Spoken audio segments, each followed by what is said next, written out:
Hey guys, welcome back to the channel and welcome back to a brand new Destiny 6 guide. And today I'm going to go through 5 brand new tips that can hopefully help you guys in your journey in Destiny 6. So without further ado, we're going to go ahead and go to our hero screen. And the first thing I'm going to be talking about is awakening material. Up here, you have a chance to combine material.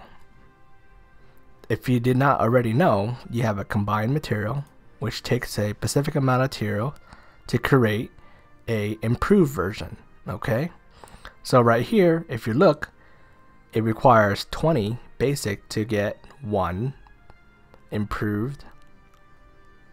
And if you go over here, you can get 1 improved to get 20 basic. So if you're at that point of the game where you're like kind of a little bit stuck, but you got these big superior awakening material that you got from clearing Tower of Promise or something, and or your Carol's reward, right? You're like, man, I need some mats to get my units to 3-star awaken, and I'm not ready for all this high stuff yet. I just need to awaken right now so I can progress a little bit more. So it's no loss to you at all if you unawaken these. That's totally fine. You can just farm them later when your team is stronger. It's not a big deal. So anyways, so while we're at this point still, I want to focus on these basic materials. Oops, I need to click. I need to quit clicking in areas. But anyways, I'm going to look at my basic materials right here. Okay, and the reason why I'm going to bring up these things about the basic materials, believe it or not, 3 stars only require basic materials to get them to awaken 3. And if you do that, so let's say right here, I'm going to go, I said, I know I have a lot of rock type material. So I'm going to go ahead and look for a rock material unit that I know I haven't awakened yet. So I'm going to go, I think I don't have Roberto. I'm pretty sure. No, he's not even a rock. I'm freaking crazy. Let's do this guy, Crocus. I know I didn't awaken him. So if you look at Crocus, you gotta go ahead and go awaken. I'm going to go ahead and awaken him. It's fairly cheap. Like I said, he's only using basic material. And if you're farming daily dungeons, you should be getting a ton of these. And of course, Korea wants to lag on me while I'm trying to make a video. Thanks, Korea. Anyways, I'm going to go ahead and awaken him to 3-star. And this will open up a collections thingy in my... God damn it. I was in the middle of awakening that and you freaking do that. Okay, here we go. Jesus, why are things so complicated? Anyways, I'm gonna awaken him. You get to see his fun animations. Yeah, let's see what he's gonna look like. Baby Croc, medium Croc, turns into freaking Red Godzilla. What happened? I think he got like sunburned. Anyways, so I awakened him, right? So he is now in my collections. So that's one thing I wish I did before, that I really paid attention to my Codex. Because if I did, I wouldn't have fed so many of my important units that I could have awakened and got rewards from them. Okay, so if I look here and I look at the rewards, I'll be like, okay, I gotta collect those. And once you collect those, you get into this collection Codex. So after a specific amount of heroes you collect, you get a 5-star unit. So if I were to have been prepared, I could have been literally almost 80 to 90% there, because I have majority of, if not all of the 3 stars I've summoned. But unfortunately, I was rushing through the content so quick to try to make a 6-star that I ended up never awakening them. So my mistake is your gain. So that's one of the tips I'm going to give you on that. But anyways, the next thing I'm going to be moving on to is friends. And what I mean by friends is that if you go here in the ETC in their friend list, you got to make sure you have your entire friend list full. I went ahead and removed some friends earlier because of this. I'm going to click sort. I'm going to do by login. And the reason why I do by login, I'm going to go all the way at the bottom. And if anybody in here says even 1 day on it, I start deleting them. And I start adding new friends. Once you delete people, you can just add new friends just like this. And this friend list gets full, and then if one of them accepts you, you're going to have a new friend on your list. And the reason why those friends are important, they send you points every single day. And those points unlock more free-to-play options. One of it is keys. If you look here, this set of 10 keys you can get for 150 friendship points. I've been saving these for since I started.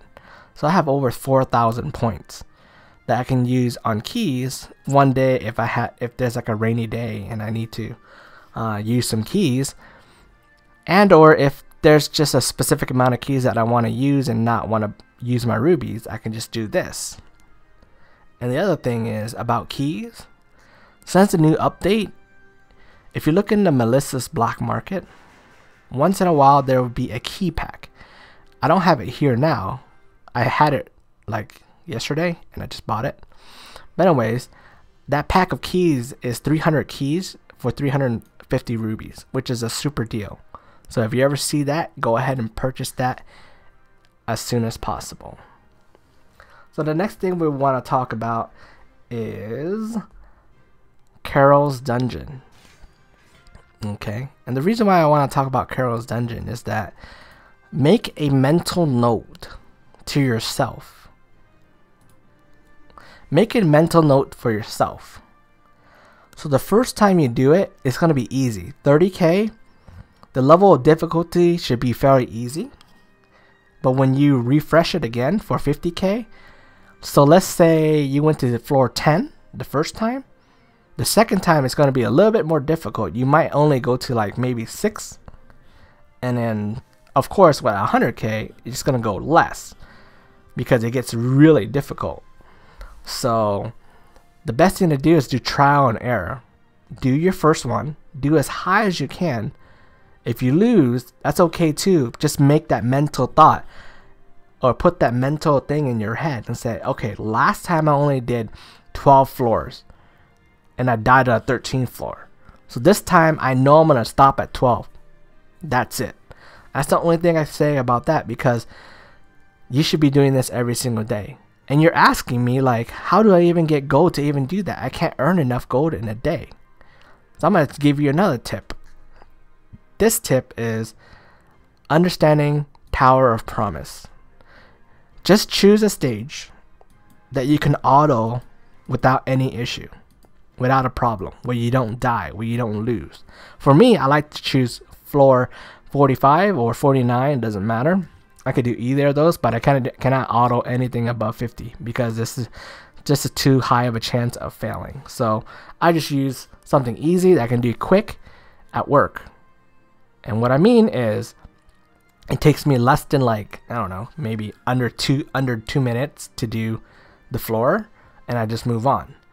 And you're telling me like, well, I work all the time, I just can't do all the floors. Here's a little tip in life, my friend. In life, believe it or not, we all work a 5-day work week. If you don't, that's cool too. But start taking a shit at work. Stop taking a shit at home, unless you really have to. You know why? Because you take a shit at work, you get paid for it. And believe it or not, if you take a shit at work 10 minutes every single day out of a 5-day work week, and you add that in the whole entire year, you just got paid almost 40 hours just to take a shit. So by the end of the day, how much is your shit worth? Is your shit worth your salary at work? Or is your shit worth nothing when you take it home? Keep that in mind. The last thing I want to talk about is, please guys, this is the #1 question everybody keeps asking. How do I build a team? Well, the best way to build a team is reading your unit skills. I'm clicking like all kinds of wrong buttons right now because I'm like just kind of crazy. But I'm gonna go ahead and go to Codex, okay? I'm gonna make a team right now, because I've been reading skills description almost every single day because I've been building all kinds of commands.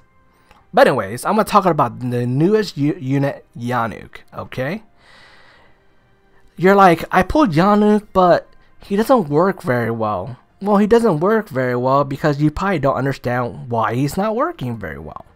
If you look at his skills, damage in the line equal to 600% attack. If the target is chilled or frozen, damage is equal to 900%. Remove buff from a target. So he obviously needs a setup. Someone needs to chill. Same thing with his second skill. AoE damage equal to 750% of attack power. If the target is chilled or frozen, damage is equal to 1125% of the power. 25% of the chill. So there's no way you have enough time between skill 1 and skill 2 just to set yourself up. That's just not good. The best thing to do is find a unit that can chill for him, so that way you can focus on DPSing. Not even that far down the list, her name is Luna. She is this cute little bikini underage girl that you shouldn't be thinking, have naughty thoughts about, but you know, I'm not, trust me, I promise. Anyways, AoE damage to 360%. Increase ally attack speed by 50% and for 10 seconds when landing a critical hit. 55% chance to chill. So she chills. She's gonna help Yannick do more damage. What does chill and freeze do for you in PvE? It's strong CC, protects your team, gives your team more time to get cooldowns to do more damage. Same thing with her second skill. Damage in the line equal to ref, most likely a percentage attack, and freezes the target for X amount under pawn critical. I don't know, I guess those guys in Korea got lazy and say ref mode, I don't know, whatever. But if you look at these two units, they match each other. Whether you're building an ignore defense team, so you have an ignore defense team, you have two defense scaling units. Basically, you find someone. So let's say I was building a ignore defense team, okay? And I need a unit that buffs defense, right? The more defense you have, the more damage you're gonna do. Where the hell is Soho? You loser. Where's loser Soho? I know he's around here somewhere. Am I missing it? Am I blind? You guys probably saw it and like, you just passed it, you moron. Oh, okay, fine. I'm sorry. My eyes are like blind. I'm definitely blind. Oh, here you go. He's Soho right here. So you built a defense ignoring team or units that scale off of defense. You need a support that can boost defense. His first skill right here automatically increase defense by 35%, and that's it. You're automatically your other defense units are doing so much more damage.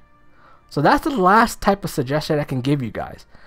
Don't think about mixing up and that. Just read your unit skills, focus on what you have, look on the tier list and say, okay, do I need attack buffer? Look for somebody who does attack buff. Do I need a crit buffer? Look for somebody who has a crit buff. See if you can obtain it or not. Is it obtainable or not? Okay?